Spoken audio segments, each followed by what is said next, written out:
Well, the question remains tonight, where are the babies? The President of the United States ordered the arrest of mothers and babies, including infants in the first months of life who are breastfeeding, and the President cannot answer the question, where are the babies? No one can answer that question. Even senators, United States senators who have gone looking for the babies can't find them. Nevada's junior senator, Democrat Catherine Cortez Masto, was in Texas today looking for the babies and the girls. We see what they want us to see. So we don't know where the girls are. We've never seen any of the babies or the young kids. We've seen the boys in one facility, and it's outrageous. Red flags go up everywhere, right? That they're trying to hide something, or something is happening here that they don't want the public to know. And I think that, to me, is of more concern than anything I've seen so far.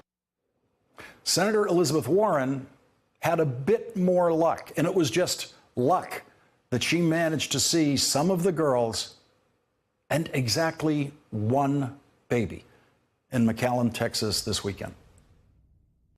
It's a disturbing picture.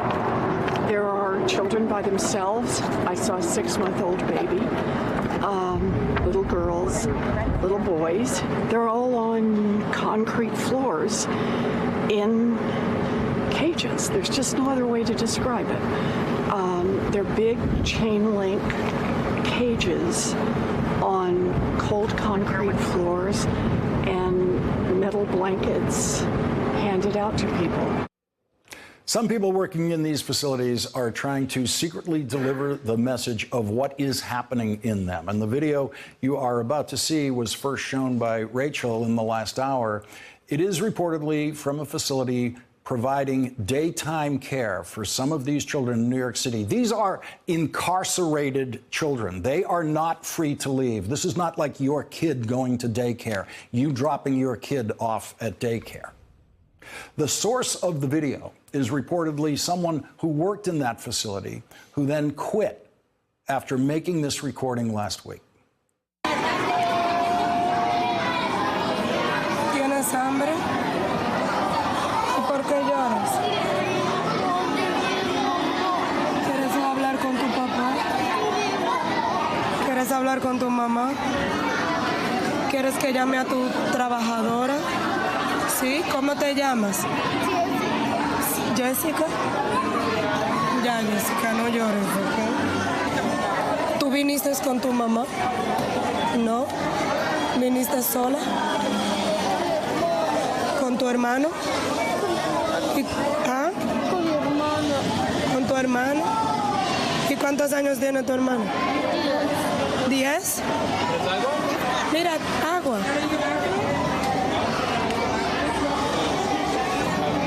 ¿Y dónde está tu mamá?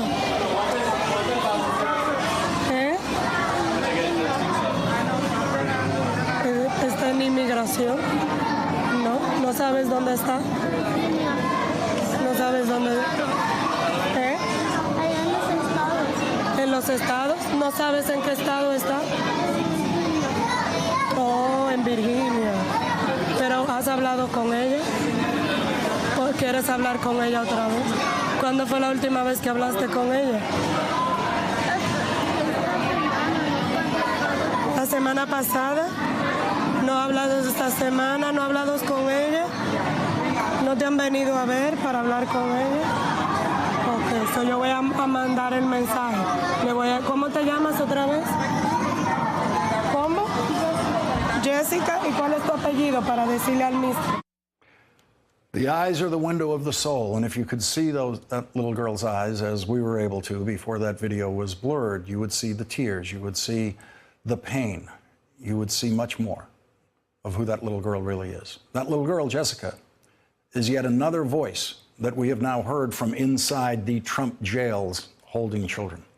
We heard another voice that has been inside the Trump cages this weekend when the Washington Post released the tape of a phone call that a 6-year-old little girl in the United States was allowed to make to her father in his village in El Salvador, where the phone call was recorded. It is a phone call we should all listen to in its entirety, and you can do that at the Washington Post website. But here is the moment when she asked her father, who she has not seen since they were separated at the southern border, when he was coming to get her. And up to this point, their conversation had a normal rhythm of question and answer to each other, but then came a very painful and long silence as her father tried to think of the right thing to say to his daughter when she asked that very simple question, "When are you coming to get me, Daddy?" Papá,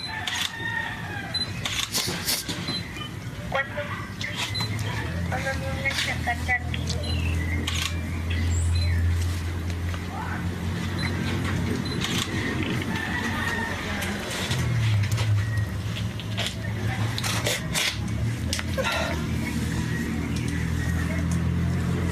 ¿Cuándo vienes a sacarme aquí?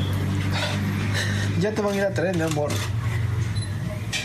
¿Cuándo? Es que no han arreglado el avión. They have to fix the airplane. That was the best he could do. Then he quickly changed the subject. This weekend, the president, who has arrested over 3,000 children at the southern border, played golf at a Trump golf course, as he does most weekends.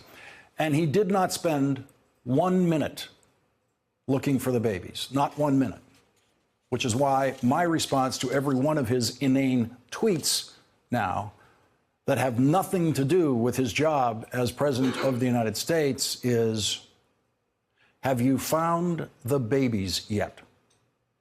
Joining us now from El Paso, Texas, are Joy Reid, MSNBC national correspondent and host of AM Joy Weekends on MSNBC, and Cal Perry, NBC News and Global News editor, is also joining us. And Peter Shea is back with us. He's the president of the Center for Human Rights and Constitutional Law. And Joy, you and Cal managed to get inside one of these tent facilities that they have on a military base down there today. What did you see? Well, we took a tour. There were 23 reporters in total. We were walked through this facility. It's a military camp. That's sort of no better way to describe it. There are various tents where the children do very structured activities. We saw kids lining up to go in and use the phone room. They're allowed to make 2 10-minute phone calls a week that are monitored very closely by a staff member. There's a showering tent. There's a tent, like a mess tent. It's all extremely militaristic. It looks like any sort of military camp that you might see. We were able to see one sleeping tent, Lawrence, for some of the boys, which had 5 rows of bunks on either side, very neatly made bunk beds with a blue blanket and a pillow. There was a little table when you first walked in where I saw some crossword puzzle books and some other books. One of the things that struck me, and Cal and I both talked about this with each other afterwards, that was really striking, there were crayon drawings on the walls of this particular bunk. Children, it's not clear who drew them. Obviously, some were in English, some were in Spanish. There was one that struck me that it was drawn in crayon, and in Spanish it said, "No temas, don't be afraid. Nos he oído tu voz," which means we have heard your voice. And below it, it said Genesis 21:17. That's a Bible verse that is about the Handmaid's Tale. It's about the story of the Egyptian slave who was given to Abraham and made to bear a child for him and his barren wife. That Bible verse was sitting on one of the walls. There was another sign in English in crayon on the wall that said, "If you work hard, good things will happen." Like, there were these signs on the walls, and it wasn't clear who drew them. But the last thing I'll say before I go back to you is that what struck me, just as a mom, as a parent, we were allowed to see the children. We weren't allowed to talk to them. We could say hi.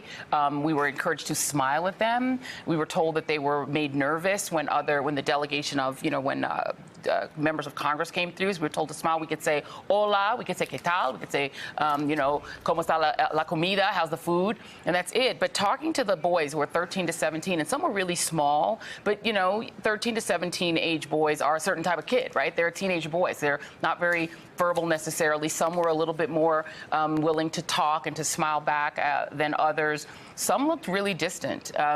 And what that worker was able to do to talk to little Jessica is what I wanted to do just as a mom. You wanted to ask them questions. How are you? Where is your mom? Like, where's the last time you saw her? It was very hard to resist asking those questions, but we didn't want to cut short have the tour cut short. Cal Perry, I want to get your observations of that visit. Listen, it felt like a forward operating base that you would see in Iraq without the mortar fire or the exceptional security around the outside, although we were told if these kids were to run from the camp that they would be pursued. I thought, like Joy said, you know, all of the things that you see in your own house with your own kids are magnified when you see these kids being walked from tents labeled Alpha 1 and Alpha 2, and the dining facility is called a DFAC. The orders of the day are given in a schedule in a very militarized zone. It's all the things that you see in your own kids. You know, at that age, 13 to 17-year-old boys, they're completely different sizes, right? They develop very differently. So you've got on a soccer field kids that are completely different sizes from each other. I was struck by seeing the girls. We weren't able to go into the girls' tent, but individually 2 girls came out. And again, this look of shell shock, this look like they were almost sort of no longer blinking, and you just sort of looked at them and thought, what did they go through walking here? And now what are they going through in this military facility? One of the drawings that struck me was one from this girl who said she walked all the way from Honduras. I think the other thing that I was struck by is that I think this is where this story is coming. I think the U.S. government is disappearing kids. They're doing it in the middle of the night. And I think what we're going to see now is this administration is going to see this video that we just played out, and they're going to move these kids to a military base. And they're going to become military detainees, these children.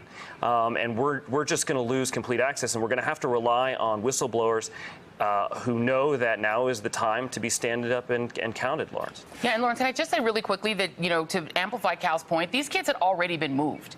These were not kids who were detained at the border and then were brought to this facility that was just stood up. I mean, the soccer field was brand new sod that they had just laid. It only has a 30-day mandate. It's supposed to shut down July 13th. We didn't get a clear answer on where those kids are going to go after that. But these were kids who were already had been scattered around the country at one of these 100 facilities in 17 different states. And when one of the babies, you keep talking about where are the babies, when a baby had to be moved in, or a toddler or a little kid, and the facility under the tent was not appropriate for a little kid, they had to give up their bed and be moved from wherever they were in the country to that facility. So one of the things that was really confounding to me is how we could have been told that they know exactly, the HHS knows where all the kids are. These were kids who have already been moved at least once. So they're being moved around the country, and they wound up in that tent. And kids who have very few belongings, but we were told that they are so aware of the situation of how they're being moved around the country that some kids, some children are leaving behind the very few belongings that they have for the next children who's going to come into that camp. And Joy, I just want to cover one point here, which may be semantic. It might be more than semantics, and that is, what do we call these places? Some of the places we look at, we've been shown pictures that are controlled by the federal government and submitted publicly by the federal government. We have no idea when they were taken. We don't even know what year they were taken necessarily in some cases. But people are struggling with what to call these places. I've heard people call them jails. I have called them jails because what I've seen has most resembled, in my experience, jails, temporary incarceration. They are all incarcerated in that they are being held against their will, and they are not free to leave. And that is true no matter where they are in the course of this process. I've heard Jonathan Alter call them Trump's cages.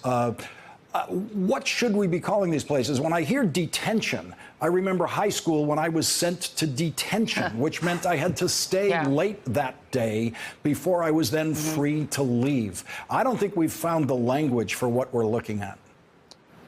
Well, I mean, I think American history gave us the language, which is internment camps. I mean, these are military-style camps. They're not being run at the moment by the military. They're going to become literally military internment camps, apparently, when the Pentagon opens these 2 facilities, one for entire families and one for children. But these, what we saw, what Cal and I walked into today, was a military-style camp, but it's being run by a nonprofit, by a company that either bid or just was awarded a contract to run this facility for the HHS department, but with the Department of Homeland Security literally next door. So to Cal's point, if a kid were to try to run, they're not going to get away. They're in the middle of the desert. There were signs that said, beware of rattlesnakes, and they would run right into the arms of DHS. It is internment. Some of these kids had been there. We were told the average 57 days. Why does it take 57 days to find their family and give them back? Cal Perry, quickly, before we have to squeeze in a break here, with your experience around the world, what would you call these facilities? Internment camps are black sites. I visited some of those sites in Baghdad where we held some of the quote-unquote biggest terrorists in Iraq, and the the similarity there is that you're putting someone into a camp and you're not allowing them to look outside, but you're allowing people to look inside. And when we were in that emergency operations trailer, the cameras pointed in all different directions, pointed at the kids, watching their every movement, the way they were walked from one tent to the other. It reminded me of a black site, Lawrence. All right, we're going to have to leave it there. And thanks for checking out our YouTube channel. Subscribe by clicking on the button below for more from The Last Word and the rest of MSNBC.